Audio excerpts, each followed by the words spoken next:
40 to 45 minutes आपका strength training होनी चाहिए एंड 15 मिनट्स आपका स्कूल जाना एंड जिम जाना। आप अपनी जिम की लाइफ को Habit में। स्कूल के साथ में मर्ज कर लो कि यार मैं स्कूल ही जा रहा हूँ, मेरा स्कूल है जिम। क्यों लेना चाहिए, कैसे लेना चाहिए, किस लिए लेना चाहिए, क्या ये काम 3 करेगा? सवाल नहीं पूछता। खा तो पेट में ही रहे, चाहे वो मास्टर ट्रेनर हो चाहे झोला छाप ट्रेनर हो, दोनों से ही आप पूछो ये क्यों, ये किस लिए और कैसे ले। कस्टमर या कोई भी जिम में जा रहा है, सीधे पहले पूछो सर्टिफिकेशन है या नहीं है। बिना सर्टिफिकेशन किसी भी आदमी को अपनी बॉडी तो बिल्कुल पीसीओडी पीसीओएस जितना ज़्यादा लंबा होगा उतना ही प्रेगनेंसी में बड़ी प्रॉब्लम आती है। सलाम नमस्ते India, welcome back to another episode of commoners on couch. और आज हम बात करेंगे मोस्ट ट्रेंडिंग टॉपिक पे जो है फिटनेस। क्योंकि जिम तो सबको जाना है, बट कितने लोग सही अप्रोच फॉलो करते हैं। Fitness does not mean starvation, ना ही स्टेरॉइड्स और ना ही अनरियलिस्टिक से डोले और एब्स। बहुत सारे मिथ्स हैं फिटनेस के अराउंड, और आज हमारे गेस्ट के साथ जिनका नाम है मिस्टर अभीत सिंह, हम इन्हीं मिथ्स को बस्ट करने की कोशिश करेंगे। So let's meet mister Abhit Singh.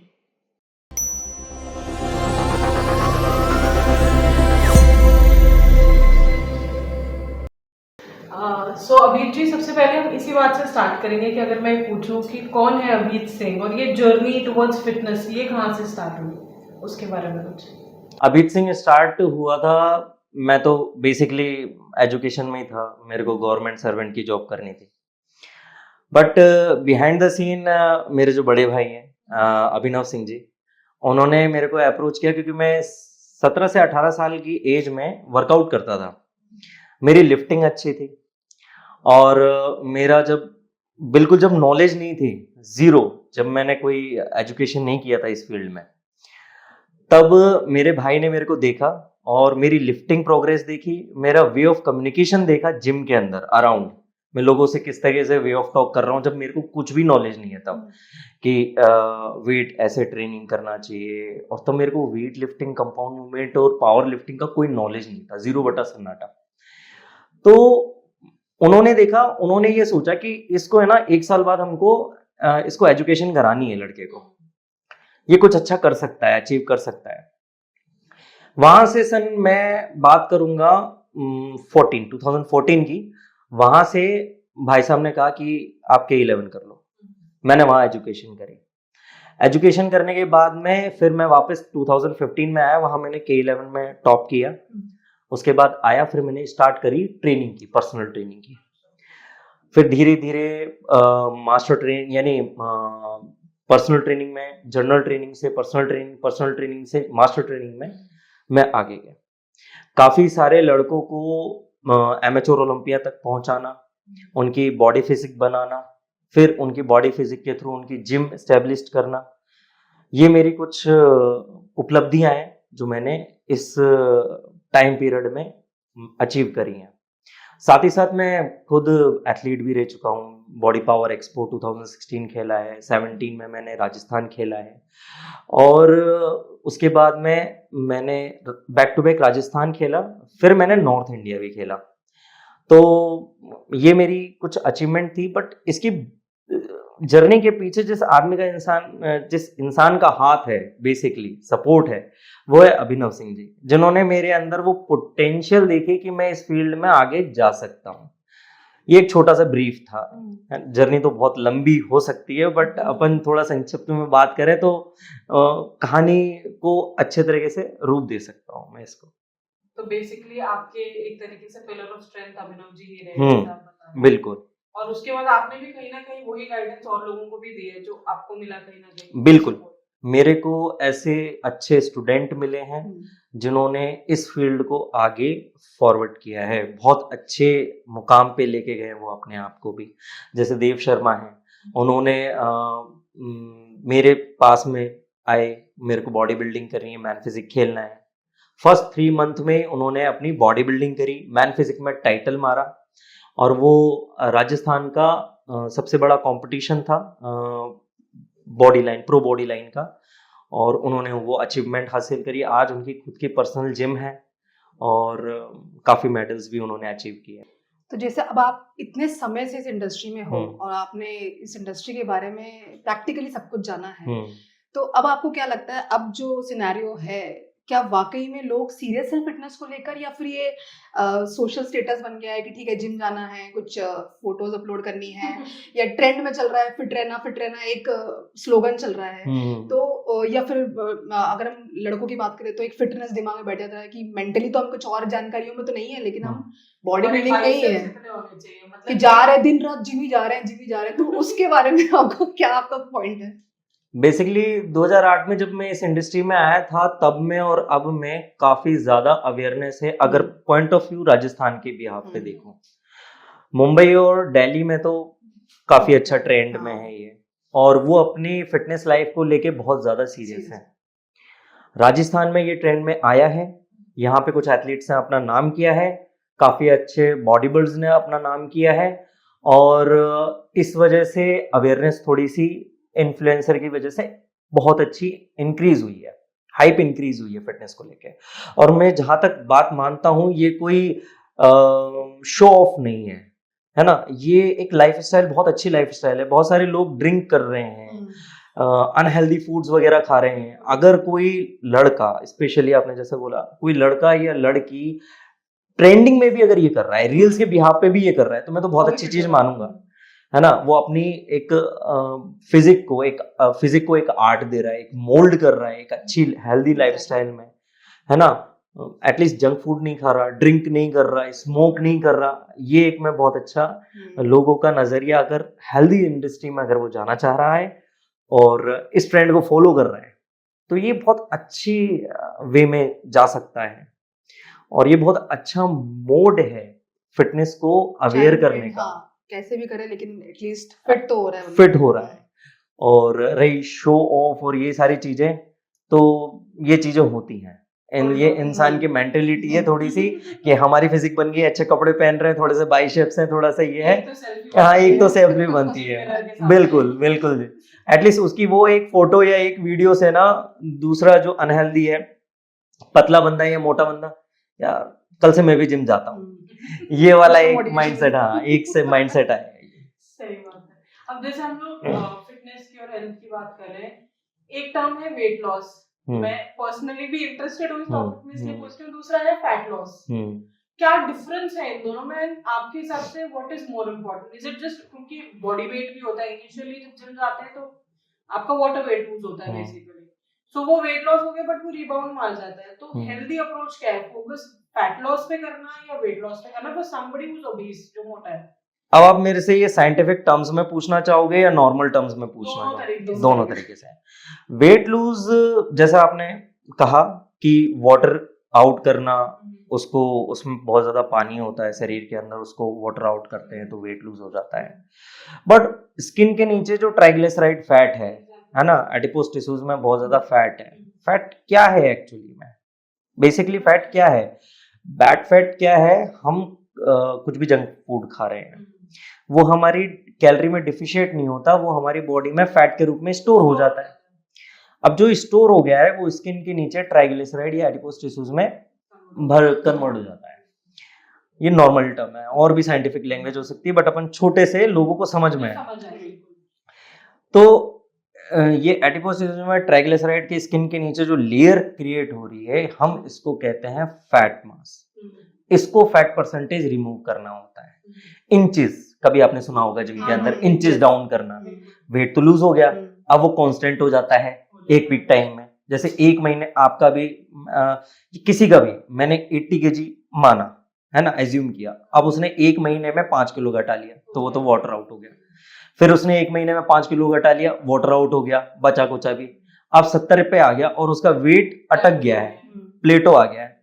अब वहां पे क्या होगा? इंचेस ड्रॉप करना होता है। वो इंचेस ड्रॉप करने के लिए काफी सारे अनसर्टिफाइड ट्रेनर्स हैं, है ना, और दिहाड़ी के जिम ओनर्स हैं जो चला रहे हैं, वो कार्डियो ही कार्डियो कराते जाते हैं, जबकि वहां पे स्ट्रेंथ ट्रेनिंग पे फोकस करना चाहिए, ताकि मसल पे कॉन्ट्रैक्शन हो और इंचेस डाउन हो, तो ओवरऑल बॉडी पे एक symmetrically weight lose and fat percentage down हो सकता है। ठीक है, दोनों चीजें साइमल्टेनियसली चलती हैं। बिल्कुल बराबर बराबर ऐसे चलता है। तो ये है एक फैट लूज की प्रोग्रेसिव वे स्ट्रेटेजी। बिल्कुल। बट जैसे अभी आपने बताया कि अनसर्टिफाइड ट्रेनर्स कई हैं जो कार्डियो कराते हैं, मेरे साथ ये हादसा हुआ है इसलिए मैं पूछ रही हूँ कि ये जो ऑब्सेशन है वेट, मैं किसी से भी जनरली डिस्कशन करती हूँ वेट लूज करना है या रनिंग कर ले, कार्डियो कर ले, ये जो ऑब्सेशन है कार्डियो से लेके, इज इट रियली जस्टिफाइड? मतलब इतना ज्यादा लेवल पे एक एक घंटे कार्डियो कराया जा रहा है, वो लॉन्ग रन में हेल्दी है भी? तो स्ट्रेंथ ट्रेनिंग में कंपाउंड मूवमेंट यानी strength training, compound movement, power lifting movement को मैं प्रायोरिटी पे पहले रखूंगा, फर्स्ट प्लेस पे, क्योंकि कार्डियो कंपाउंड के बाद में होना चाहिए और मैं कार्डियो को इग्नोर नहीं कर सकता। अब ये 5 उंगलियां हैं, अब मैं एक उंगली को तो रिमूव कर दूंगा तो 4 उंगली पे बेस हो जाऊंगा, चीजें उठेंगी नहीं क्योंकि मैं स्टार्टिंग से ही 5 उंगलियां यूज कर रखा हूं। अब बॉडी का भी ट्रांसफॉर्मेशन करने के लिए, पूरी बॉडी को यूज करने के लिए हमें क्या करना होता है, cardio training and strength training को पैरेलल चलाना होता है। अब जो सर्टिफाइड ट्रेनर्स हैं उनको पता है कि एनाटॉमी क्या है ना, मसल कहाँ है, बोन्स कहाँ पे हैं, कौन सा मूवमेंट होगा, कौन सा मूवमेंट नहीं होगा, उस बिहाफ पे तो वो अच्छे से ट्रेनिंग कर लेते हैं। अब जिनको नहीं पता वो अच्छे से ट्रेन नहीं कर पाते। अब आपने मेरे से पूछा कि कार्डियो करना क्यों जरूरी है। कार्डियो इसलिए जरूरी है क्योंकि इसी कार्डियो की वजह से आपकी कार्डियक रिस्पायरेटरी एंड्योरेंस बढ़ता है, वो एक्सरसाइज जो ऑक्सीजन की प्रेजेंस में होता है, और हम ऑक्सीजन को तो छोड़ नहीं सकते, हमारा शरीर बेस ऑक्सीजन के ऊपर है और कार्डियक को क्या चाहिए, ऑक्सीजन। इस हार्ट की एक्सरसाइज होती है, अगर हम हार्ट की एक्सरसाइज ही नहीं करेंगे तो हम स्ट्रेंथ ट्रेनिंग पे कैसे चले जाएंगे, हमारी इंटेंसिटी कैसे बढ़ेगी, हमारा स्टेमिना कैसे ग्रोथ होगा। स्ट्रेंथ ट्रेनिंग के लिए सबसे बड़ा फॉर्मूला ये होता है कि आप कार्डियो करो, चाहे आप 15 मिनट का करो, चाहे आप 20 मिनट का करो। इसकी वजह से एक तो आपका एपेटाइट कंट्रोल होता है, आपकी इंटेंसिटी स्टेमिना इंक्रीज होता है, हार्ट प्रोग्रेसिवली अच्छा परफॉर्मेंस करता है। इसी वजह से आपका स्ट्रेंथ ट्रेनिंग में सांस की ब्रीदिंग एंड इंटेंसिटी अच्छी होती है, पावर अच्छा आता है जिससे बैलेंस में करना अगेन। बिल्कुल। क्या रेशियो, अगर 1 घंटे में कोई वर्कआउट कर रहा है, what should be the ideal ratio between cardio and strength? 40 to 45 minutes आपका स्ट्रेंथ ट्रेनिंग होनी चाहिए एंड 15 मिनट्स आपका कार्डियो होना चाहिए, कंपलसरी है। बट कार्डियो आफ्टर वर्कआउट जो ओबीज में है, अच्छा, लास्ट में होना चाहिए, क्योंकि इसी से बेस्ट रिजल्ट्स आ सकते हैं किसी भी ओबीज पर्सन के। कोई भी मोटा पर्सन है, उसको अच्छे से परफॉर्म करना है तो ये जो प्रोटोकॉल है वो सबसे बेस्ट प्रोटोकॉल है, क्योंकि जो पहले ट्रेनिंग कर लेगा कार्डियो, अब वो थक गया, अब वो स्ट्रेंथ ट्रेनिंग क्या करेगा, एनर्जी खत्म हो गई है, क्योंकि 550 स्केलेटल मसल मास है, एनर्जी लिफ्ट कैसे होगी, इसलिए लास्ट में इतनी सी एनर्जी में भी कार्डियो हो जाता है। एवरेज अगर Indian body structure and everything सब कुछ कंसीडर करते हुए, what do you think is an ideal fat percentage for a woman in our country? Should be, मतलब इतना आइडियल है, इतना होना चाहिए। 8 to 10% बस। ये 8 to 10% जो मैं बोल रहा हूँ, ये आप अगर चीट डाइट भी करते हैं उसके बिहाफ पे भी बहुत अच्छा है। इसमें फिट रहोगे, आपको कोई डिजीज नहीं होगी, ना आपका बीपी, ना आपका शुगर, लाइफस्टाइल। अब आप रशियंस को देखो, आप हमने पुरातन, हमारा जो प्राचीन जो सभ्यता है, हमने उसमें तो वर्कआउट्स करते थे। हम पुराने जमाने में तो लोग वर्कआउट्स करते थे, है ना, बट वहां जिम नहीं होती थी, वहां पे मल्ल युद्ध होता था या कोई भी कलेरिपाइटू, मार्शल आर्ट वगैरह सारी चीजें वर्कआउट्स की होती थी। बहुत ज्यादा मीडियम थे हमारे पास तब। और आज जब हम आधुनिक युग में हैं तो हम जिम के नाम से, अरे ये तो बॉडी बनाने की एक मशीन है, ये फैक्ट्री है, ऐसा कुछ भी नहीं है। ये एक आपको एक हेल्दी लाइफ में ले जाने के लिए, वर्ल्ड में ले जाने के लिए एक बहुत अच्छी जर्नी है, जहां से आप अपने आप को खूबसूरत देख पाओगे। इसका एक बेनिफिट मैं आपको बता रहा हूँ, व्यायाम का एक बेनिफिट बहुत अच्छा है कि आप अपनी एज से कम लगते हो। अब मैं 34 का हूँ, मेरे को कोई भी स्टूडेंट ये बोलता है कि सर आप 34 के नहीं लगते, मगर अगर मैं अनहेल्दी होता तो मेरी एज बड़ी लगती, एज कम होती, एज बड़ी लगती। तो हेल्दी लाइफस्टाइल, वर्कआउट लाइफस्टाइल आपकी एजिंग प्रोसेस को कंट्रोल करके रखता है, आपकी परफॉर्मेंस बढ़ा देता है। आज भी मैं सुबह अर्ली मॉर्निंग जिम जाता हूँ, मैं 18 घंटे काम कर सकता हूँ नॉन स्टॉप। तो ये मेरी हेल्दी लाइफ स्टाइल की वजह से। कंटिन्यूटी इसमें कितनी जरूरी है? जैसे बहुत लोग करके छोड़ देते हैं बीच में, हमें पूरा साल करना है, अब मैंने शुरू किया है तो मुझे 12 महीना करना है, या फिर मेरा फिक्स है रूटीन। इसमें डिसिप्लिन आता है, डिसिप्लिन के बारे में मतलब अगर हम जिम जा रहे हैं तो मतलब बंदे में डिसिप्लिन है। सिंपल सी लैंग्वेज में एक बात कहूंगा, आप स्कूल जाते थे बचपन में, हम्म। केवल 2 महीने का ब्रेक लेते थे, 3 महीने का स्कूल की छुट्टी होती थी, उसके बाद पूरे साल अपन को स्कूल ही जाना हाँ। होता था। तो आप स्कूल की लाइफस्टाइल से क्यों नहीं सीखते? स्कूल जाना एंड जिम जाना, आप अपनी जिम की लाइफ को Active है। स्कूल के साथ में मर्ज कर लो कि यार मैं स्कूल ही जा रहा हूँ, मेरा स्कूल है जिम। तो आपका रूटीन कंसिस्टेंट हो जाएगा। और आपने यही सोचा अरे यार मेरे को जिम ही जाना है, मेरे को वही करना है, तो आप वो कंसिस्टेंसी नहीं लेके आ पाओगे। आप इंजॉय करो वर्कआउट को, आप फील करो वर्कआउट को, आप अपनी ब्रीथ को फील करो, है ना, वर्कआउट के टाइम में। और फिर वो ट्रांसफॉर्मेशन जब कांच में दिखता है उसको फील करोगे, आपकी कंसिस्टेंसी लंबी हो जाएगी। हाँ, बट आपने जैसे कहा कि अगर कंसिस्टेंट नहीं रह पाते और हमें कितना लंबा ब्रेक देना चाहिए, मैक्सिमम 1 मंथ से ज्यादा आदमी को क्या ही ब्रेक चाहिए। अगर मैं अच्छी चीज होने और अच्छी चीज नहीं होने के बीच के गैप को भी लेता हूं तो 1 महीने का ही होता है। गैप लेना क्यों है इतनी अच्छी लाइफस्टाइल से? अब हम जैसे ट्रेनिंग की बात करते हैं, जिम के साथ साथ में बात आती है सप्लीमेंट्स, प्रोटीन इनटेक, इन सब की। तो पहले इसमें भी आपका अच्छा एक्सपीरियंस है, तो उसके बारे में पहले जानना चाहते हैं कि ये सब किस तरह से बैलेंस आउट होता है। वापस से वही रिपीट करूंगा कि सर्टिफाइड ट्रेनर, जैसे मैं आपसे कोई अवेयर नहीं हूँ, मैं आपको जानता ही नहीं, आप किसी स्पेसिफिक जिम में गए, लाइक वहां पे कोई पर्सन है, मास्टर ट्रेनर है या पर्सनल ट्रेनर है, आपने उसके अंडर कोचिंग करी, ट्रेनिंग ली, 1 मंथ ट्रेनिंग ली। अब वो बोलते हैं कि सर मेरा ट्रांसफॉर्मेशन नहीं हो रहा, मेरी स्ट्रेंथ नहीं आ रही। अब वो रिकमेंड करेंगे प्रोटीन रिकमेंड करेंगे, तो कौन सा प्रोटीन? इसके भी टाइप्स होते हैं। हमारे इंडिया में स्पेसिफिक राजस्थान में एक सबसे बड़ी प्रॉब्लम ये है, कस्टमर ये नहीं पूछता कौन सा लेना चाहिए, ये चीज तो पूछ लेगा कौन सा लेना चाहिए बिकॉज ऑफ अमाउंट, पैसा, बट क्यों लेना चाहिए, कैसे लेना चाहिए, किस लिए लेना चाहिए, ये 3 सवाल नहीं पूछता। खा तो पेट में ही रहे, चाहे वो मास्टर ट्रेनर हो चाहे झोला छाप ट्रेनर हो, दोनों से ही आप पूछो ये क्यों, ये किस लिए और कैसे लेना है। आप इतना इन्वेस्टमेंट कर रहे हो, फिर आपकी बॉडी में जा रहे क्वेश्चन। सबसे मेन बात है कि बॉडी में जा रहा है, जिसका साइड इफेक्ट्स भी हो सकते हैं। साइड इफेक्ट भी हो सकते हैं। चाहे ब्रांडेड प्रोटीन खा रहे हो, बहुत ही जेन्युइन ओरिजिनल प्रोटीन खा रहे हो, उसके बाद भी आपको ये पूछना चाहिए क्यों खाना है, किस लिए खाना है और कैसे खाना है।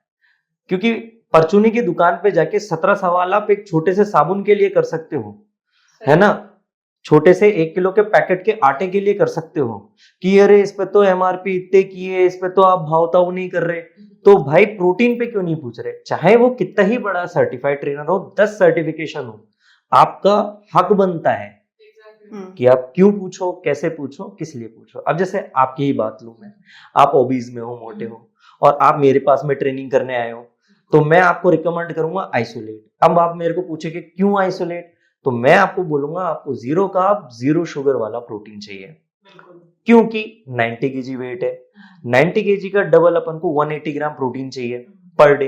अब 180 ग्राम तो भैया हो नहीं सकता, इंडियन डाइट फूड में इतना प्रोटीन तो है ही नहीं। तो आइसोलेट में 1 स्कूप में, स्कूप की साइज छोटी होती है, प्रोटीन साइज बड़ा होता है। लाइक मैंने एवरेज माना कि 25 ग्राम में 28 ग्राम प्रोटीन आ रहा है, स्कूप कम हुई, प्रोटीन का साइज बढ़ा। अब मैंने 2 स्कूप डाली, 50 ग्राम प्रोटीन तो एटलीस्ट बॉडी में आ गया, बट वो 0 शुगर 0 कार्ब है ना। अब मेरी बॉडी को मसल स्ट्रेंथ के लिए, स्केलेटल मास को स्ट्रेंथ देने के लिए प्रोटीन की नीड तो कंप्लीट हो गई। अब मैं अपने बेसिक घर के खाने से प्रोटीन की रिक्वायरमेंट पूरी करूंगा। इसके इफेक्ट क्या आएंगे जिम के अंदर?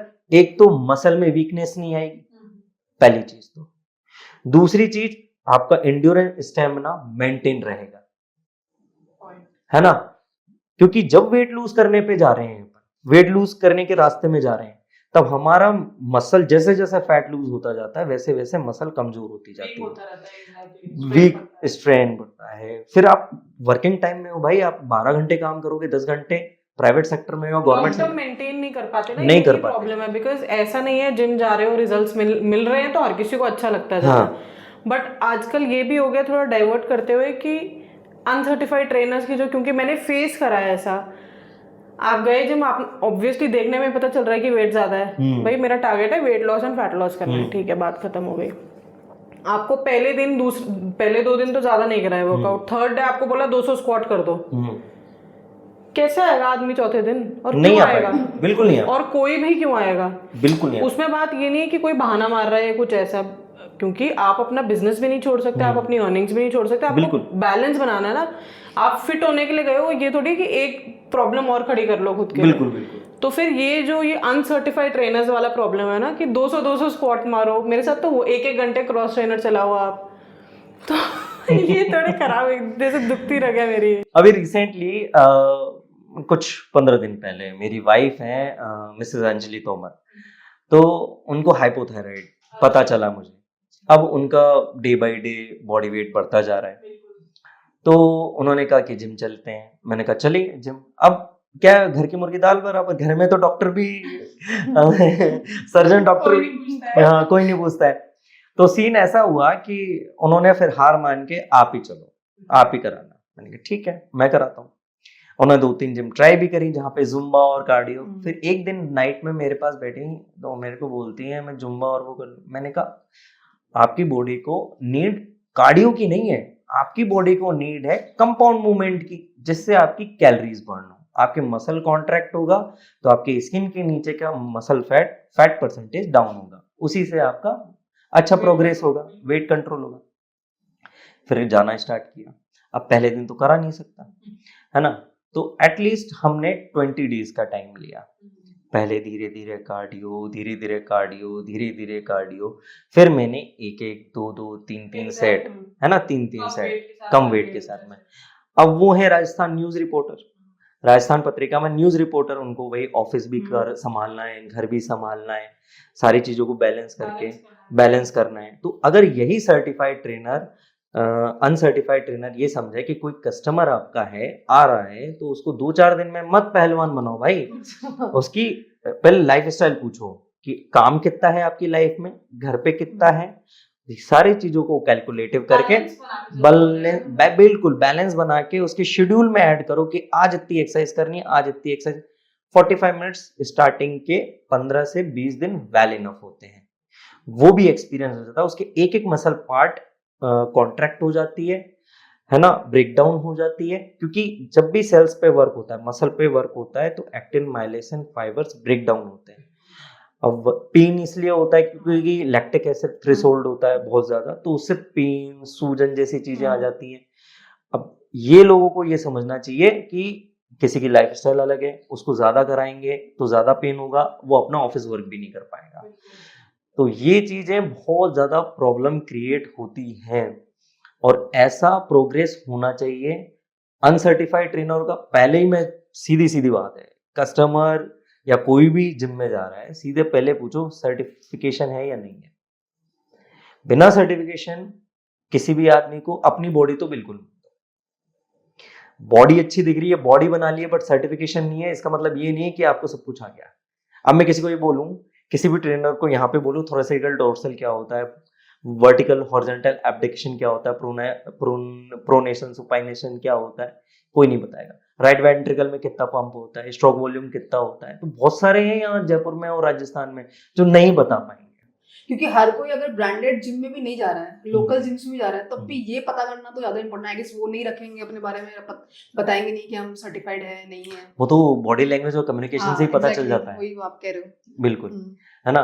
क्या, क्यों और कैसे, ये नैतिक जिम्मेदारी है किसी भी मेंबर की कि वो अपने ट्रेनर से पूछे, अगर मेरे को ये करना है तो ये क्यों करना है, और ये प्रोटीन लेना है तो क्यों लेना है, अगर प्री वर्कआउट लेना है तो क्यों लेना है, क्रिएटिन लेना है तो क्यों लेना है। तो ये एक सवाल है, ये आपका नैतिक दायित्व है उससे पूछने का, और उसने पढ़ाई करी है तो वो बिल्कुल बताएगा, और नहीं बताया तो नहीं बताया तो वहां से निकल लो। तो अब जैसे ये पता कैसे चलेगा कि हम मार्केट में कोई जा रहा है, सप्लीमेंट्स ले रहा है, प्रोडक्ट जैसे आपने कहा कि परचेज करते हैं, हम 3 सवाल करते हैं, तो उसी में एक एड ऑन सवाल है कि फेक या फिर सही दे रहा है कोई हमें प्रोडक्ट जो हमारी बॉडी में सही जा रहा है एकदम। कोई टेस्ट इसका कुछ ऐसा है पैरामीटर्स है क्या, ऐसा कुछ है मतलब? देखिए, पहली चीज तो ये है कि अब ज्यादातर स्टोर कीपर्स जो हैं, सप्लीमेंट के स्टोर कीपर्स हैं, वो ऑथेंटिक प्रोडक्ट्स में ही डील करते हैं। मार्केट में इन्फ्लुएंसर इतने आ चुके हैं जो फटाफट ये पता कर लेते हैं, लैब टेस्ट रिपोर्ट कर ली, मसल ब्लेज ने प्रोचेक किट निकाल रखी है, किसी भी प्रोटीन को उठाया, उसका प्रोचेक लैब टेस्ट करा और फटाफट 2 दिन में ही बता देते हैं कि इसमें कितना प्रोटीन है।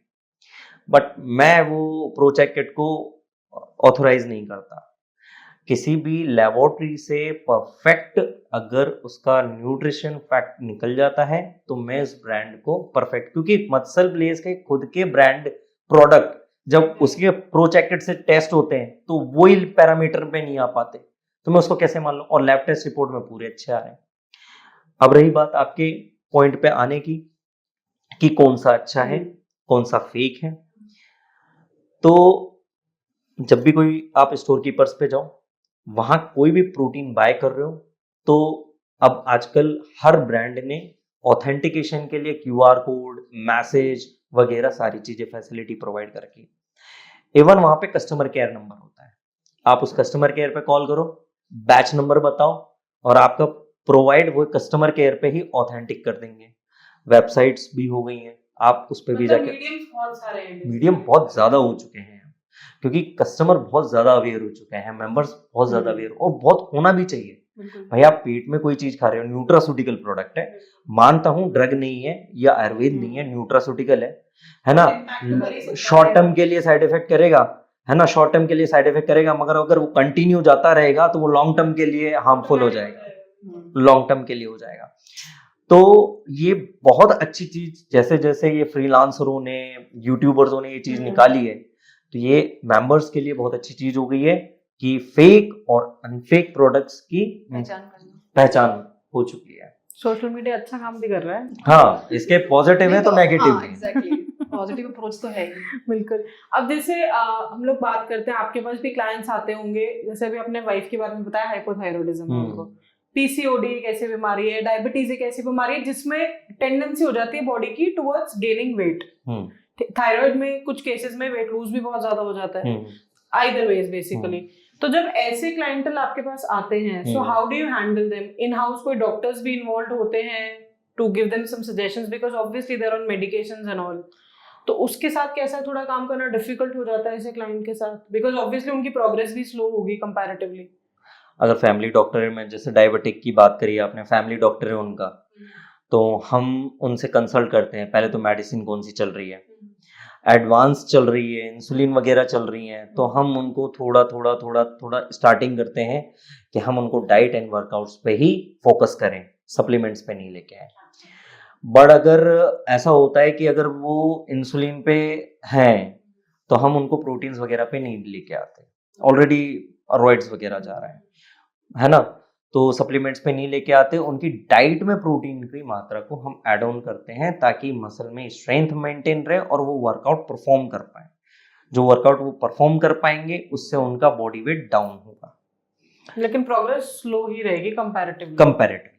अगर मेडिसिन बहुत कम मात्रा में चल रही है तो हम फिर उनको आइसोलेट प्रोटीन पे डालते हैं जिसमें 0 शुगर, कम sodium, 0 carbs, no added sugar, ऐसी आइसोलेट प्रोटीन को चलाते हैं जिससे उनकी प्रोटीन की खुराक पूरी हो और वो अपना वेट लूज कर पाए और परफॉर्म अच्छा कर पाए और उनको जल्दी रिजल्ट्स मिले उन चीजों के। और इस जर्नी में कभी कभी ऐसा भी होता है कि काफी कम मेडिसिन हो जाती है ऐसी हेल्दी लाइफस्टाइल से, दूसरी बिल्कुल डोजेस कम हो जाएंगे। दूसरी चीज ये होती है PCOD।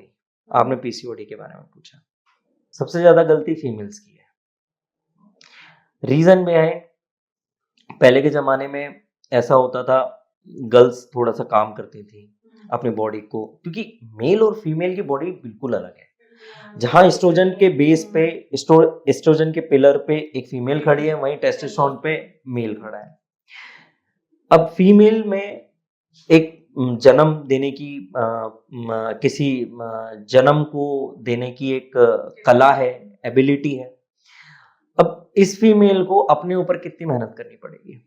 अब आज की लाइफ स्टाइल में गर्ल्स कहीं सिगरेट पी रही हैं, कहीं सिगरेट स्मोक ड्रिंक वगैरह कर रही हैं और अनहेल्दी लाइफ स्टाइल की वजह से ओबीज में जा रही हैं, है ना। इसकी वजह से पीसीओडी पीसीओएस जैसी, कहीं बाल आना, आवाज का भारी वो तो होना, पीसीओडी के सिम्टम्स हैं। ये सारी चीजें, यानी आप ये देख लो 15 से 16 साल 17 साल की एज में स्टार्ट हो जाते हैं। अब इसके हार्म्स किसी को नहीं पता। पीसीओडी पीसीओएस जितना ज्यादा लंबा होगा उतनी ही प्रेगनेंसी में बड़ी प्रॉब्लम आती है, और इसी का एडवांटेज उठाते हैं डॉक्टर्स। सी सेक्शन, आईवीएफ भी है। हाँ, सी सेक्शन, ये बच्चे का पैदा एक प्राकृतिक रूप से होता है, उसको सी सेक्शन से कर देना, ये डॉक्टर एडवांटेज उठाते हैं पीसीओडी पीसीओएस की वजह से। एक जो साइकिल है वो बनी हुई है, उसको अगर आप छेड़ोगे तो इसके हार्म्स तो उठाने ही पड़ेंगे किसी ना किसी को। अब जो गर्ल्स हैं उनको डेली रूटीन लाइफ में अपनी वर्कआउट को ऐड ऑन करना चाहिए। अब मैं जैसे बात करूं 20 साल की लड़की जो अभी हॉस्टल में है, पढ़ाई कर रही है, दोस्तों के साथ में फास्ट फूड, कहीं चाय, कहीं समोसा, बट वर्कआउट को अपना टाइम नहीं दिया। उनके लिए जिम एक बॉडी बनाने की जगह है, बट वहां तो एक यानी एक हेल्दी लाइफ स्टाइल भी बन रही है, आप फिट भी हो रहे हो, वो उसको रिमूव कर रही है, इग्नोर कर रही है उन चीजों को। वहीं पे जो जॉब कर रही है, जॉब कंसर्निंग फीमेल्स हैं, वो 8 घंटे 9 घंटे 10 घंटे अपना ऑफिशियल, उसके बाद थोड़ा बहुत टाइम बचता है तो दोस्तों के साथ में, अपने बॉयफ्रेंड के साथ में, वो 45 मिनट जो उनको खुद के लिए देना चाहिए, जिससे उनकी आने वाले टाइम में बॉडी पे कोई नुकसान ना हो, तो वो चीज को वो इग्नोर कर देती है। ये 45 मिनट्स वो सी सेक्शन जो सिजेरियन थेरेपी होती है ना, जिससे बच्चे को सी सेक्शन के थ्रू इस वर्ल्ड में लेके आया जाता है, तो वो चीजों को झेलना। और सबसे ज्यादा हार्मफुल है एक प्राकृतिक जो चीज है, जो नेचुरल प्रोसेस है एक जन्म का, उसको छेड़खानी करके सी सेक्शन कर रहे हो आप, तो उठाएगा कौन इसकी जिम्मेदारी। ये बॉडी प्रॉब्लम आने वाले टाइम में फीमेल को बियर करनी पड़ती है, ना कि उस बच्चे को, ना कि कोई उसकी फैमिली को। एग्जैक्टली। तो खुद की रक्षा स्वयं करें। खुद की रक्षा स्वयं। जब हम डाइट की बात कर रहे हैं तो 2 तरह की चीज है। अब एक है नॉन वेजिटेरियन और कुछ लोग हैं वेजिटेरियन। तो अब बात आती है कि नॉन वेजिटेरियन के पास में अच्छा इंटेक है प्रोटीन का, चिकन वगैरह, फिश वगैरह जो भी है, बट वेजिटेरियन के बारे में क्या है, मतलब प्रोटीन इंटेक क्या है उनका, रिच फूड, या आप उसके बारे में क्या बोलेंगे कि वेजिटेरियन होके भी आप अच्छा प्रोटीन ले सकते हो, उसके लिए आपको नॉन वेजिटेरियन होने की जरूरत नहीं है? मतलब बिल्कुल अच्छा सवाल है, मजा आएगा बोलने में इसमें। कि इंडिया में 82% इंडियन डाइट में प्रोटीन की डिफिशियंसी है। 82% डिफिशियंसी प्रोटीन है, कार्ब एंड फाइबर, प्रोटीन कम है। तो हम विदाउट सप्लीमेंट भी अपनी लाइफ स्टाइल को, हेल्दी लाइफ स्टाइल को वेज पे कैसे कंसंट्रेट कर सकते हैं। वेज पे ऐसे कंसंट्रेट कर सकते हैं, भाई पनीर है अपने पास में, है ना, ग्रेन थोड़ा बहुत आएगा, कैलकुलेटिव खाएंगे तो बिल्कुल आएगा, ठीक है। हमारे पास स्मूदीज हैं, हमारे पास अनाज हैं काफी सारे, स्प्राउट्स वगैरह में ही आ गए, काफी सारे मार्केट में मूसली जैसे, ओट्स जैसे प्रोडक्ट्स आ गए हैं, ठीक है। इन चीजों से आप अपनी डाइट पूरा कंप्लीट कर सकते हैं। जैसे सिंपल, मेरे यहाँ संडे के दिन ढोकला बनता है, दाल और ढोकला। अब मेरे को 100 ग्राम में एटलीस्ट नाना करके 18 ग्राम से 20 ग्राम प्रोटीन मिल जाता है, और मैं संडे के दिन गले तक भर के खाता हूँ, है ना। दाल ढोकला, रेसिपीज अलग अलग है। हम प्रोटीन अनाज को ज्यादा क्वांटिटी में डालेंगे, मानता हूं कार्ब है, मगर वो कार्ब अनाज का कार्ब है, इतनी जल्दी बॉडी को नहीं लगेगा जितनी जल्दी 1 चम्मच शुगर लग जाएगा। आपकी बॉडी को 1 ग्राम कार्ब में कितना कैलोरी होती है? 2.3 कैलोरी होती है। अब आपने मुश्किल से 100 ग्राम खाया तो 20 ग्राम मिल गया। एक्चुअल कैलोरी कितनी है एक दिन की खाने की? 2000। आदमी 2000 तो खा ही लेता है। हमने गिना चुना कैलकुलेट करके खाया तो कितना ही तो कार्ब लग जाएगा और कितना ही कुछ। अनाज खाएंगे तो इससे इतना ज्यादा वेट नहीं बढ़ेगा, बट अगर डेली रूटीन में वर्कआउट भी कर रहे हो और आप वेजिटेरियन डाइट भी फॉलो कर रहे हो तो आप मैनेज हो सकता है बिल्कुल इस तरीके से। जैसे एग्जांपल, आपने ब्राउन ब्रेड ली, उसमें चीज भी लगाया, चीज में प्रोटीन होता है ना, फैट भी होता है अच्छा। उसमें आपने थोड़े से स्प्राउट्स भी लगाए, थोड़े से आपने पीनट्स भी डाले, है ना, मुश्किल से 10 ग्राम, तो आपके प्रोटीन भी आया, कार्ब भी आया, फैट भी आया, फाइबर भी आया, कैलकुलेटिव आया। अब आप वर्कआउट भी कर रहे हो 45 मिनट्स का डेली, तो वो कितना ही लगेगा। एग्जाम्पल के रूप में मेरे पास कुछ क्लाइंट ऐसे आते हैं, भैया एक्टोमॉर्फ होते हैं, मेसोमॉर्फ, जिनकी अच्छी बॉडी होती है, भैया मेरे को पीनट बटर चाहिए अनस्वीटनर। मैंने कहा बॉडी तो है नहीं आपकी, आपको अनस्वीटनर क्यों चाहिए? आप अगर बहुत ज्यादा मोटे होते तब तो अनस्वीटनर लेते। शुगर खाने से क्या दिक्कत हो रही है? नहीं भैया मैं मीठा नहीं खाऊंगा। तो सर ये 0 एडेड शुगर है इसमें। जैसे मैं पिंटोला की बात करूं, माई फिटनेस की बात करूं, है ना, 0 एडेड शुगर है, 3 ग्राम आ रहा है। 3 ग्राम कितना दाढ़ को लगेगा? आप पीनट बटर तो खाओ जिससे फैट आएगा, फैट गुड फैट मिलेगा, हेल्दी फैट मिलेगा और आपका गुड प्रोटीन मिल जाएगा। अभी जैसे फैट की बात करें, what is more dangerous, overloading of carb और ओवरलोडिंग ऑफ फैट, अगर मैं खाने की बात करूं? देखिए इसमें 2 तरीके होते हैं, स्लो डाइजेस्टिंग और फास्ट डाइजेस्टिंग। कार्बोहाइड्रेट में 2 आते हैं, स्लो डाइजेस्टिंग और फास्ट डाइजेस्टिंग। हमको कंज्यूम करना चाहिए स्लो डाइजेस्टिंग, लाइक केला हो गया, ठीक है, और फाइबर रिच, है ना, चावल हो गया, चावल का मांड अगर निकाल देते हैं तो स्टार्च फ्री हो जाता है, और वो चावल खाएंगे तो हमारे ग्लूकोज हट गया, अब केवल वो कॉम्प्लेक्स कार्ब्स हो गए, तो वो हमारी बॉडी को अच्छा एनर्जी दे देगा और हमारी बॉडी को जल्दी से फैट में कन्वर्ट नहीं करेगा। अब आती है आपकी फैट की बात। इसमें 2 टाइप के होते हैं, good fat, bad fat. Bad fat वो ट्रांस फैट जो क्रिस्पीनेस, बर्गर में ठेले पे जो बर्गर बनता है ना, सैचुरेटेड मिल्क में होता है। ये जरूरी होता है लुब्रिकेशन के लिए। हमारे जॉइंट में सैनिवलेट फ्लूइड होता है, इसको बनने की जिम्मेदारी केवल एक ही चीज की है, वो है घी। घी इसको बना सकता है, दूध ही इसको बना सकता है, जो सैचुरेटेड फैट से आ सकता है, ठीक है। थोड़ा सा भी खाएंगे तो भी चलेगा, ठीक है। अब बात रही ट्रांस फैट। ट्रांस फैट वनस्पति तेल, डालडा, ये सारी चीजें, और रिफाइंड ऑयल। रिफाइंड ऑयल क्या होता है? वो जम जाता है। अब गुड फैट में क्या आएगा? सरसों का तेल, सूरजमुखी का तेल, मूंगफली का तेल, कोकोनट ऑयल, जितने नॉर्मल ऑयल है। हाँ, इसमें आप खाना बनाओ, ये गुड फैट है, ये आपको हार्ट को भी प्रोटेक्ट करेंगे और आपकी शरीर में मसल भी टोन करेंगे, और वेन्स के अंदर ब्लड की फ्लोमेंट भी अच्छी करेंगे, इंटेस्टाइन, स्मॉल इंटेस्टाइन और बिग इंटेस्टाइन दोनों भी स्मूथ रहेंगे, मगर एक लेवल में। एक लेवल है कि आपको उतना ही खाना है, भाई हाँ 10 ग्राम इज इनफ, उतना ही, जैसा आपका बॉडी टाइप है, जैसा आपका गोल है, उससे। बिल्कुल, सोचना पड़ेगा इस बारे में। घी खाना शुरू करूंगी अब मैं। घी खाओ बिल्कुल, 1 चम्मच घी पर डे। ये जो आजकल ऑब्सेशंस बहुत जल्दी हो जाते हैं लोगों को, जैसे सडनली सत्तू की ड्रिंक से ऑब्सेशन हो गया लोगों को, या ग्रीन टी, या फिर वो क्या गर्म पानी में नींबू और शहद डाल के, या आजकल घी वाली कॉफी, ब्लैक कॉफी, मतलब इनके ऊपर आपका क्या कहना है? ये जो अचानक से कहीं से पॉप होता है, एक इंसान बोलता है मैं कर रहा हूँ, तो सारे करने लग जाते हैं, फिर महीने भर बाद गायब। एक्चुअली ये जो सत्तू मल्टीग्रेन अनाज से बनता है ना, उसमें प्रोटीन भी मिल गया, थोड़े से कार्ब भी मिल गया। अब वो कार्ब ऐसा कार्ब है जो फैट में डायरेक्टली कन्वर्ट नहीं हो सकता, वो एनर्जी में भी रिड्यूस हो सकता है, ठीक है। इतना कार्ब ग्लूकोज में कन्वर्ट भी हो जाएगा तो वो फैट में इतनी जल्दी नहीं लगेगा।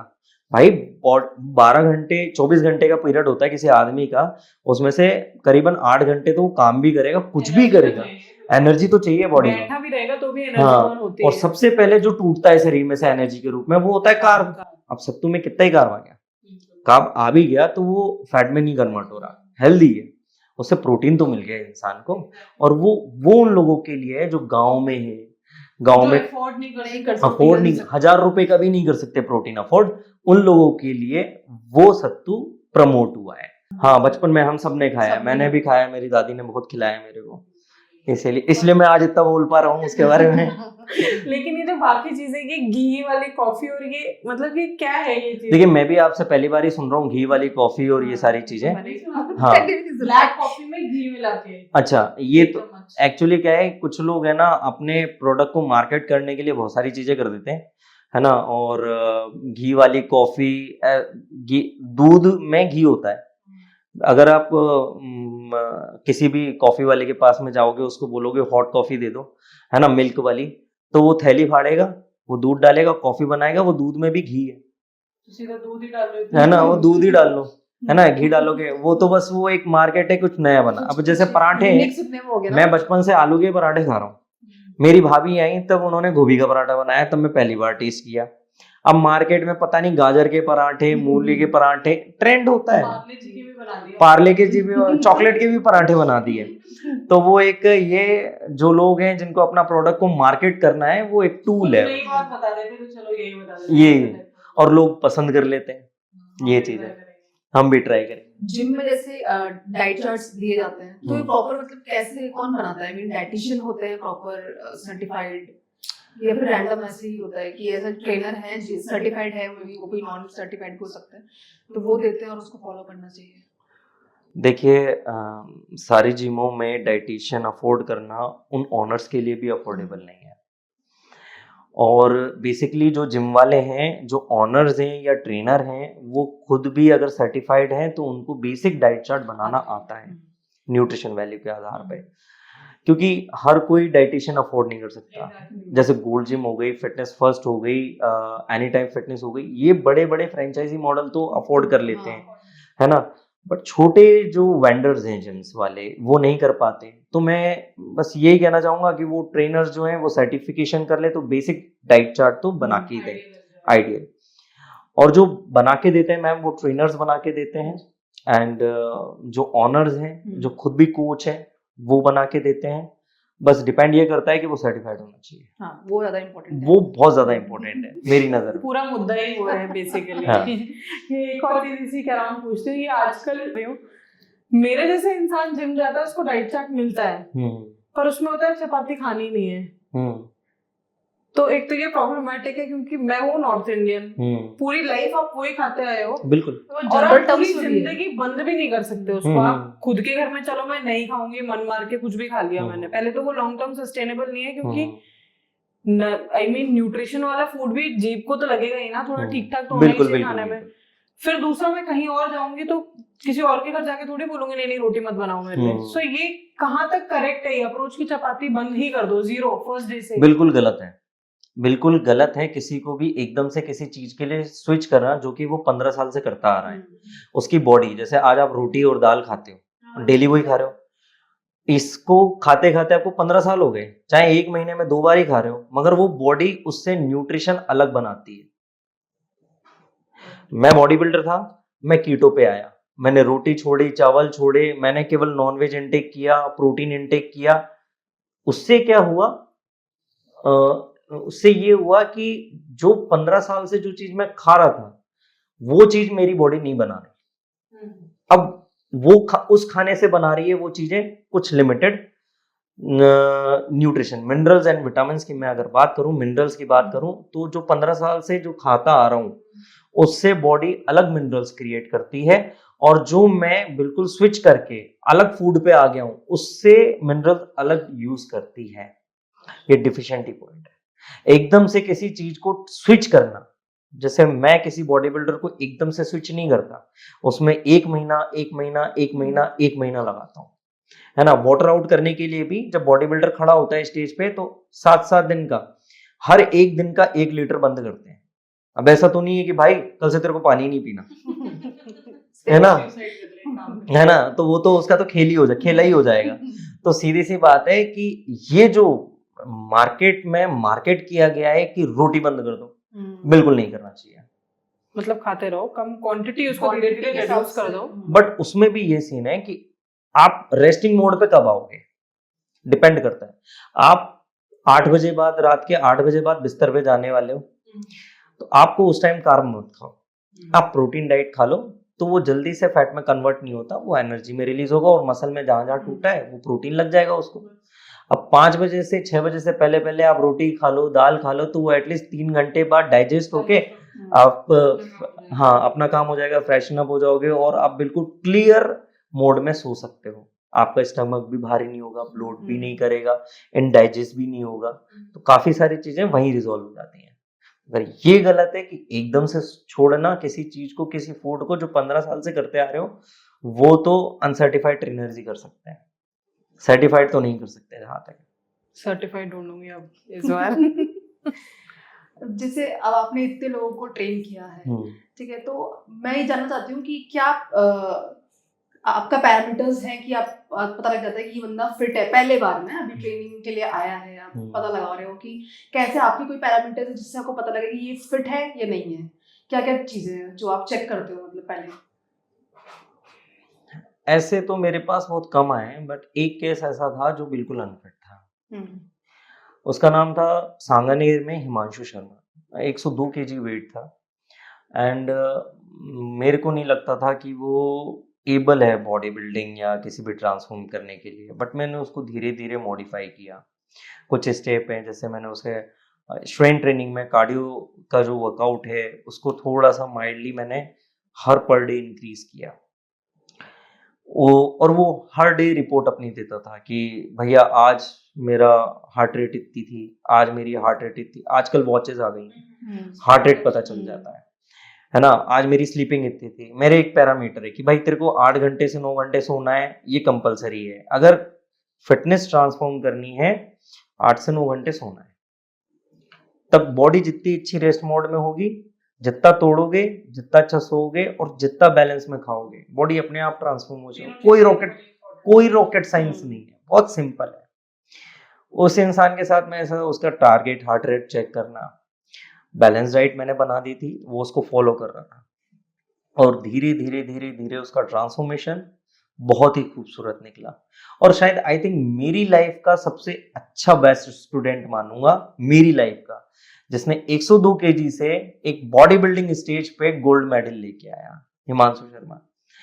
अब आपने कहा कि इसके टाइप क्या होने चाहिए, टारगेट हार्ट रेट चेक करना, डेली उसकी वाटर लेवल चेक करना, यानी वो पानी कितना कंज्यूम कर रहा है पर डे, कम कर रहा है तो उसका पीक पे बढ़ाना, जैसे ओवर वेट है, ठीक है, उसको ओवर पानी क्रिएट करना, क्योंकि जब हम वाटर आउट करेंगे उसका, तो उसकी बॉडी में सस्टेनेबल वाटर होना चाहिए, ठीक है। थोड़ा थोड़ा थोड़ा थोड़ा उसका परफॉर्मेंस इंक्रीज करना, वर्कआउट परफॉर्मेंस उसका। भाई आज उसने हाफ केजी किया है, वो हाफ किलोमीटर किया है, 1 किलोमीटर प्रोग्रेस हुई है, 2 किलोमीटर, तो इससे उसकी स्ट्रेंथ भी पता चलती है, उसकी एबिलिटी, उसकी विल पावर भी पता चल जाती है। इस मोड से मैं उसको आगे फॉरवर्ड करता हूँ, एक स्टेप आगे फॉरवर्ड करता हूँ, बैक टू बैक। अब जैसे मैडम की बात लूँ, मैडम का daily daily target heart rate check होगा, उनका वर्कआउट परफॉर्मेंस चेक होगा कि हाँ भाई अभी आज तो माइल्ड किया, पिछले 7 दिन में इनने माइल्ड किया है, अब इनकी प्रोग्रेस और बढ़ानी चाहिए। मैंने 15 रैप बोले, ये अपने आप 15 रैप आ गए, अपने आप बॉडी ने 15 रैप लगा दिए, आगे मैं 5 रैप्स और बढ़ाऊंगा। तो ये प्रोग्रेस होती है किसी भी चीज की, step by step, step by step, धीरे धीरे चलना है। क्योंकि बॉडी कोई एक हलवा नहीं, 3 महीने में बोलते ना लड़के ट्रांसफॉर्म हो गए, 3 महीने में, 4 महीने में, 5 महीने में, तो बहुत सुना है 1 ईयर एटलीस्ट 1 ईयर लगता है, क्योंकि 1 महीना बॉडी को ये देखने में लग जाता है, एडेप्ट करने में। बॉडी का किस एक्सरसाइज, जैसे आपने डाइट चेंज करी, वो बॉडी एडेप्ट करने में टाइम लगी कि भैया आज तो एक ही चपाती है, 4 दिन से तो 4 चपाती खा रही थी, है ना, आज तो ड्राई फ्रूट्स लिख दिए, इतने तो मैंने अपने जीवन में नहीं खाए, सदमे में। अच्छा प्रोटीन शेक कभी जिंदगी में नहीं पिया, है ना, पानी के अलावा काम नहीं चलाया। तो बॉडी जब अंदर के ऑर्गन ये बोलते हैं कि भाई आज तो तूने कुछ लिया ही नहीं था, आज पहली बार मेरे पे एहसान कर दिया क्या, तो वो वाली चीज आ जाती है। तो उसको मैनेज करना, है ना, एडेप्ट करना शरीर के लिए इन्वीनियंट हो जाता है। जैसे कभी आपने खुद भी एडेप्ट किया होगा कि प्रोटीन हम जब पहली बार पीते हैं तो लूज मोशन लग जाता है ना, तो बॉडी नहीं झेल पा रही, तो वो अपने सिम्टम्स इस तरीके से दिखाते हैं कि लूज मोशन लग गए, ये चीज होती है। तो प्रोग्रेस धीरे धीरे धीरे बट खूबसूरत होती है। आजकल again going back to the topic of gym, कई लोग, कई ट्रेनर्स प्रोटीन वगैरह के साथ में नहीं भी कर रहे हैं, अगर प्रोटीन कोई नहीं लेना चाह रहा है, ओमेगा 3 D3 ये भी बोलते हैं लेने को, omega acid, sorry. So what is the science behind it basically? Omega 3 एक फैटी एसिड राइट, है ना। हमारी बॉडी 4 कंपोनेंट से फिट हो सकती है और हम खाते भी डेली में यही है। जैसे एक थाली में अगर मैं बात करूँ तो चपाती इज कार्ब, सब्जी में अगर वेजिटेबल डले हुए हैं और सरसों के तेल में बनी हुई तो गुड फैट एंड प्रोटीन, ठीक है, फाइबर्स भी। एंड दही ले लिया तो probiotic and protein, high rich protein. सलाद ले लिया तो फाइबर, हाई रिच फाइबर, ठीक है। गुड़ मीठे में ले लिया तो हेल्दी शुगर। तो ये कंपोनेंट हो गया पूरा, कार्ब भी आ गया, प्रोटीन भी आ गया, फैट भी आ गया, फाइबर भी आ गया। एंड साथ के साथ इसमें आ जाता है जब सैलेड भी खा रहे हैं तो विटामिन एंड मिनरल्स। अब डिपेंड करता है कौन सा सैलेड खा रहे हैं। केवल खीरा ही खा रहे हैं तो अलग बात है, बट अगर सारी चीजें मिक्स करके सैलेड खा रहे हैं तो उसमें मिनरल्स और विटामिन की पोटेंसी ज्यादा हो जाती है। अब आपने जैसे बात किया ओमेगा 3, ओमेगा 3 एक गुड फैटी एसिड है और ये कंपलसरी होना चाहिए किसी भी प्रोटीन के साथ में। रीजन बिहाइंड, अगर मैं आपको बोलूं कि भैया आप 1 किलो फ्रूट्स खा लो, 1 किलो बादाम भी खा लो, है ना, 1 किलो बादाम नहीं, 1 किलो ड्राई फ्रूट्स खा लो मिक्स में, तो ये आपके लिए ना इम्पॉसिबल वाली चीज हो जाती है। अब रोटी सब्जी और ये दही, इससे आपको क्या लगता है कि विटामिन और मिनरल्स पूरा हो जाएगा आपकी बॉडी का? नहीं हो सकता। मैंगो में अलग प्रोबेबिलिटी है, मैंगो की अपनी अलग प्रॉपर्टी है एक अच्छा काम करने की। मैंगो हम केवल समर में क्यों खाते हैं? क्योंकि हमारे बॉडी का कुछ एक एंजाइम होता है, वो समर में ये मैंगो देखता है, यार मैंगो जूस कहाँ है, मैंगो खाना है, क्रेविंग। मगर हम विंटर में क्यों भूल जाते हैं? विंटर में हमें कुछ और फ्रूट्स की, तो हम भी उस हमारी बॉडी के ऑर्गन, आदतें नहीं, हमारी बॉडी के ऑर्गन्स वैसे करते हैं रिएक्ट, है ना। वैसे ही एप्पल की अपनी अलग प्रॉपर्टी है, मिनरल्स विटामिन बहुत ज्यादा है, ठीक है। अब ये सारी चीजें आप एक दिन में तो खा नहीं सकते, तो हमें, जब हम फिट लाइफ में जा रहे हैं तो हमें एक मल्टीविटामिन, एक ओमेगा 3 ये जरूरी है, क्योंकि इतनी मात्रा में नहीं खा सकते, मगर वो एक टेबलेट से हमारी पूरी डेली की क्वांटिटी कंप्लीट हो जाएगी मिनरल्स एंड विटामिन की। इससे ये होता है हमारी बॉडी एक स्टेप आगे और फॉरवर्ड हो जाती है। प्रोटीन को एक सोर्स मिल जाता है कि यार चल मैं तो अपना काम कर ही रहा हूँ प्रोटीन का, मेरे में अंदर मल्टीविटामिन, क्योंकि आजकल काफी सारे प्रोटीन में मल्टीविटामिन, ओमेगा 3 वगैरह सारी चीजें आती हैं, है ना, बट मेरे में उतनी थोड़ी पोटेंसी कम है, तो तू आ गया ना भाई, मेरी हेल्प हो गई। अब इस स्केलेटल मसल मास को ना मैं अच्छे से और रिपेयर कर पाऊंगा और अच्छा ग्रो कर पाऊंगा, इस इंसान को ना मैं बहुत अच्छा ग्रो कर पाऊंगा। वहीं पे ओमेगा 3 फैटी एसिड है, मैंने फैट के बारे में, गुड फैट के बारे में बताई कि हार्ट को प्रोटेक्ट रखता है, वेन्स को प्रोटेक्ट रखता है, आपकी स्किन को प्रोटेक्ट रखता है। आपकी प्रोटीन की जगह जब हम फैट कंज्यूम कर रहे हैं तो वो और अच्छा ट्रांसफॉर्मेशन लेके आता है।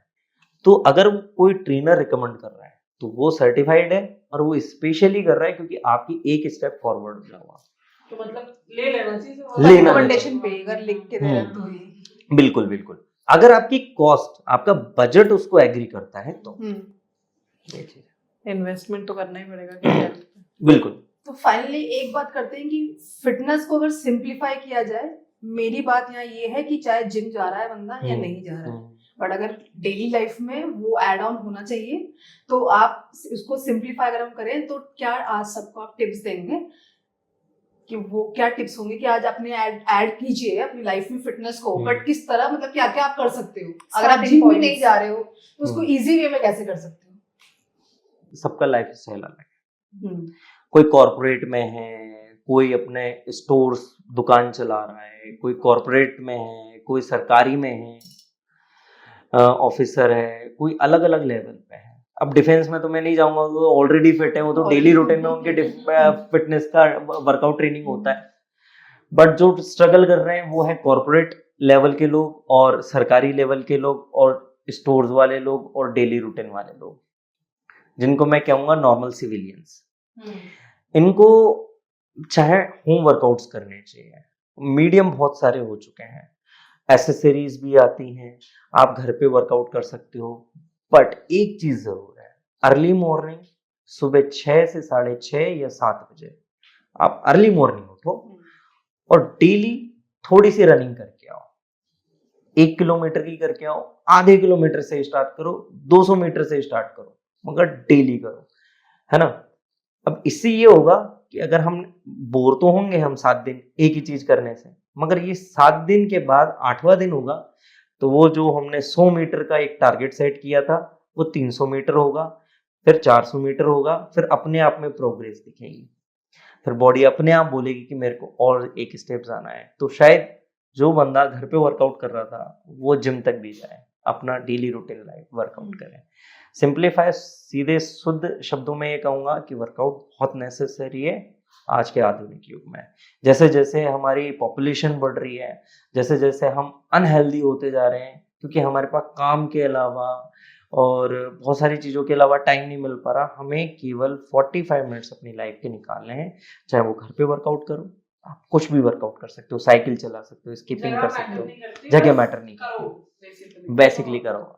पर हम जैसे वेट लॉस की बहुत काफी बातें की, मैं बात करना चाहूंगी गेन के बारे में भी, क्योंकि वो भी मुश्किल ही होता है। जैसे लॉस करना मुश्किल होता है, वैसे गेन करना गेन करना बहुत इजी होता है।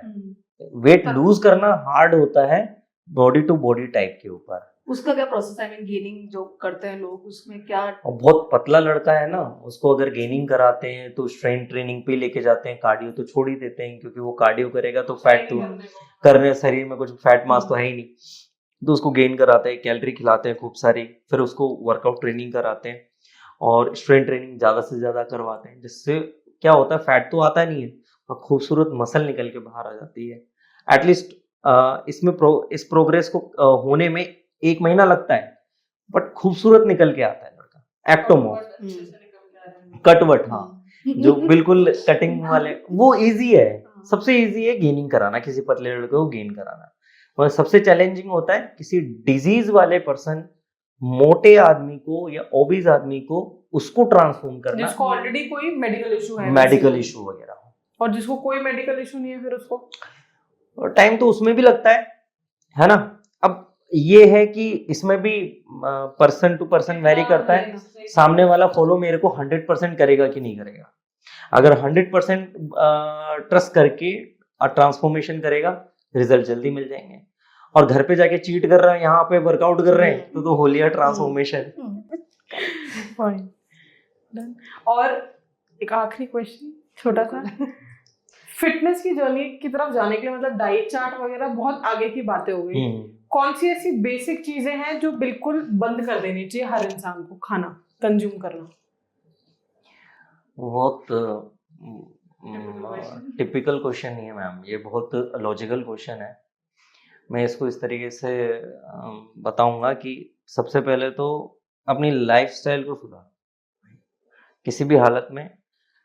थोड़ा सा प्रॉब्लम डेडिकेशन में आएगी, बट अपनी लाइफस्टाइल को सुधारो। दूसरा, स्मोक हो गया, ड्रिंक हो गया, है ना, लेट नाइट स्लीपिंग हो गई, उसको खराब करते हैं आजकल। बिल्कुल बिल्कुल। मैं ये नहीं बोल रहा है इनको प्रॉपरली, क्योंकि मैं कोई मोटिवेशनल स्पीकर नहीं हूँ कि बंद ही कर दो, और मेरे कहने से कोई बंद भी नहीं कर पाएगा, नहीं कर सकता। अरे भाई, ये कोई देखेगा मेरे को तो वो ये बोलेगा अरे भाई ये अलग ही ज्ञान।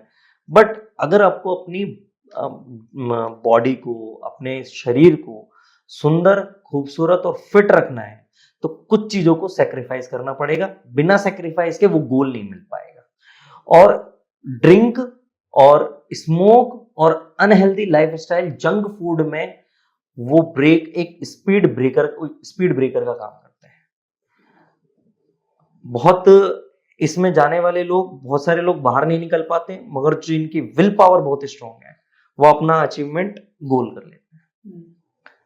तो ये कुछ छोटी छोटी चीजें, लाइफस्टाइल और अपना डेली रूटीन, ये सुधार लो, अपने आप शरीर बन जाएगा, कोई रॉकेट साइंस नहीं। तो अभी जी, आज कैसा लगा आपको हमसे मिलकर? मेरे को बहुत अच्छा लगा क्वेश्चन, और थैंक्स टू राजीव सर। मेरे को अच्छा लगा कि उन्होंने मेरे को ये अपॉर्चुनिटी दी जहां मैं अपनी एक्सपीरियंस शेयर कर पाऊँ लोगों तक। और thanks to both of you, question बहुत अच्छे अटेम्प्ट किए हैं आपने, और जिसको आंसर देने में मेरे को बहुत मजा आया। और आई थिंक मे बी जो इस वीडियो को, इस चैनल को देखेगा, तो कहीं ना कहीं मैं उनके लाइफ में एक फिटनेस की जो जर्नी है, जो गोल है, जो उनकी हेल्दी लाइफस्टाइल है, उसको लेके मैं, चाहे 100 बंदे हों उसमें से एक बंदा तो इस वीडियो को देख के जरूर अपनी लाइफ में इनिशिएट करेगा। बिल्कुल बिल्कुल करेगा। Thank you so much. Thank you. जय हिंद। That's it for today's episode. Comment section में जरूर बताएं कि आपको हमारा एपिसोड कैसा लगा। चैनल को लाइक कर दे, सब्सक्राइब कर ले और शेयर कर दे। तब तक के लिए स्टे ट्यून्ड। हasta la vista। Good bye.